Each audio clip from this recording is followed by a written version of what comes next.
Bienvenidos a Clase con Nuria. Hoy vamos a ver cómo resolver las derivadas más sencillitas.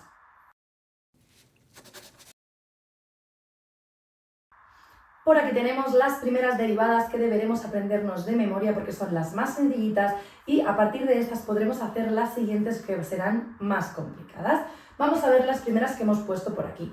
La primera que hemos puesto es que si una función es x, su derivada será 1. Así que en este caso ya sabemos, siempre que tengamos que hacer la derivada de x, el resultado será 1. En el segundo caso he puesto si la función es igual a k y k es cualquier número real, la derivada será 0. En este caso sí que podemos poner un ejemplo. Si nuestra función es 5, la derivada de esta función será 0, porque como hemos dicho, k, para que se cumpla esto, k puede ser cualquier número real. La siguiente que he puesto es que si mi función es k por x, la derivada será únicamente k. También podemos poner un ejemplo para esto. Si tenemos una función que sea 3x, la derivada de esta función será 3, porque como pone aquí, si tenemos una función que sea un número real por x, su derivada será el número real, es decir, si mi función es 3x, la derivada será 3. La siguiente derivada que tenemos es que si la función es x elevado a n, que vuelve a ser otro número real, ¿vale? X elevado a cualquier exponente, la derivada será el exponente multiplicado por x y elevado al exponente que teníamos inicialmente, restándole 1. Vamos a poner un ejemplo también para esta. Si yo tengo una función, en este caso hemos puesto x elevado a n, pues que sea x elevado a 4, para hacer su derivada, lo que tenemos que hacer es lo que pone aquí. El exponente lo escribimos primero, en este caso 4, multiplicado por x, multiplicado por x, y la x elevada al exponente que teníamos inicialmente, menos 1. 4 menos 1 es 3. Recordad que esto viene de hacer la resta del exponente menos 1. De tal forma que la derivada de x a la cuarta quedaría como 4x al cubo. El siguiente ejemplo que tenemos es la combinación de estas dos de aquí, que es algo que normalmente no aparece en las típicas tablas de derivadas que os tenéis que estudiar, que son estas que os estoy poniendo por aquí, pero como sale mucho y es muy útil, a mí me gusta dejarla por aquí para que nos vayamos familiarizando con ella, que es una de las que más vamos a utilizar. Y es la siguiente, es una función que sea k, es decir, un número real, por x elevado a otro número. ¿Cómo sería esta derivada? Pues simplemente ponemos el número real que estaba inicialmente, luego añadimos el exponente, luego ponemos la x y como nuevo exponente poníamos el que teníamos menos 1. Por ejemplo, si tenemos una función que sea 5x elevado a 7, lo que tendremos que hacer para calcular su derivada es el 5 lo escribimos, luego el exponente que tenemos, es decir, 7, luego la x y por último el exponente que teníamos menos 1, en este caso 6. De tal forma que la derivada es 5 por 7 por x elevado a 6. Como tenemos la multiplicación de dos números, podemos hacerlo, de tal forma que quedaría 35x elevado a 6 como resultado de la derivada de 5x elevado a 7. Como veis, si nos aprendemos esta parte de aquí, que es la parte que aparece normalmente en las tablas de derivadas, luego ya podemos seguir los pasos que nos pongan aquí para resolver las derivadas que nos marque el ejercicio que tengamos que resolver. Y la última que he puesto en esta primera tanda es la derivada de e elevado a x, que su derivada simplemente es e elevado a x, ¿vale? Esta es la más sencillita. Siempre que veamos e elevado a x, pues su derivada es exactamente lo mismo.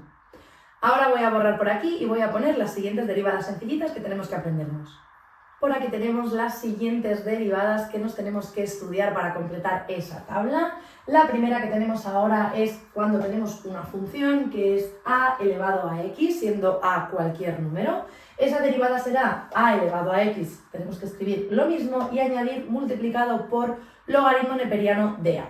Podemos poner un ejemplo en este caso, si tenemos una función que sea 3 elevado a x, su derivada será 3 elevado a x, que es lo primero que nos indican aquí que tenemos que escribir, multiplicado por el logaritmo neperiano de 3. Y de esta manera quedaría hecha la derivada, ¿vale? Así que la derivada de 3 elevado a x es 3 elevado a x por logaritmo neperiano de 3. El segundo ejemplo que tenemos aquí es cómo se hace la derivada del logaritmo neperiano. Si yo tengo logaritmo neperiano de x, la derivada es 1 partido por x. Y esto ya es el mismo ejemplo porque no podemos tener nada más. Simplemente cuando tengamos exactamente el logaritmo neperiano de x, su derivada será 1 partido por x. La siguiente derivada que tenemos es cuando tengo una función que sea logaritmo en base a de x, siendo esta a cualquier número real, es decir, la base del logaritmo. Bueno, pues su derivada se hará haciendo 1 partido de x por el logaritmo neperiano de la base que teníamos en este logaritmo.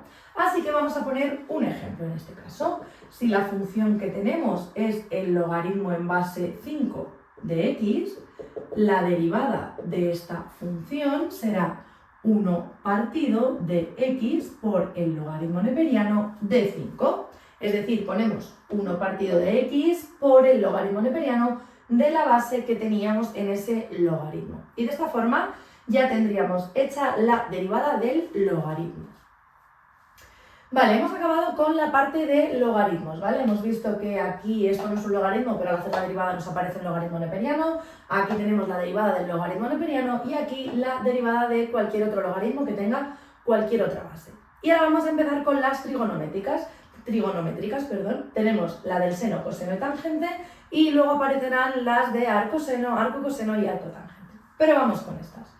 La derivada del seno de x siempre va a ser coseno de x. Y tampoco podemos poner un ejemplo porque aquí simplemente es tal cual lo que pone. Cuando tengamos una función que sea seno de x y nos pidan hacer su derivada, tendremos que poner coseno de x. Para el caso de la función coseno, nos ocurre exactamente lo mismo. No hay ningún ejemplo que poner. Cuando tengamos una función que sea coseno de x, su derivada será menos seno de x. Cuidado con estas dos, que a veces las cambiamos, nos confundimos, no nos acordamos de dónde va el seno, de dónde va el menos. Así que ya sabéis, cuando la función sea seno, su derivada es coseno. Y cuando la función sea coseno, su derivada es menos seno. Y por último, para acabar esta ronda, tenemos la función tangente de x. Y esta derivada se haría 1 partido del coseno al cuadrado de x. Recordad que cuando tenemos este tipo de funciones, cuando tenemos una función al cuadrado, al cubo, a la cuarta, elevada, a lo que sea, el exponente se pone encima de la palabra coseno, seno o tangente, en vez de ponerlo entre paréntesis y a todo, ¿vale? Como recordatorio. Así que una vez que hemos visto todas estas derivadas, nos quedan 3 para terminar con la tabla. Y por aquí tenemos las 3 últimas funciones que nos faltan para completar la tabla de derivadas simples que nos tenemos que aprender. La primera que tenemos es la función arcoseno. Para hacer la derivada de la función arcoseno de x, su derivada será 1 partido de la raíz de 1 menos x al cuadrado. Todo esto va dentro de la raíz en el denominador. Para hacer la derivada de la función arcocoseno de x, su derivada será menos 1 partido de la raíz cuadrada de 1 menos x al cuadrado. Como veis, estas dos son prácticamente igual, solamente cambia el menos, así que recordad que son iguales pero con un menos delante. La del seno va sin menos y la del arcocoseno va con el menos. Y luego para terminar tenemos la función arcotangente de x, que su derivada será 1 partido de 1 más x al cuadrado. Y con todas estas derivadas hemos terminado la tabla de derivadas sencillas que nos tenemos que aprender. Así que en próximos vídeos llegarán la tabla para hacer la regla de la cadena y las operaciones con derivadas. Así que hasta aquí el vídeo de hoy, espero que os haya gustado. Si es así, no olvidéis darle a like, suscribiros al canal y nos vemos el próximo día en Clase con Nuria.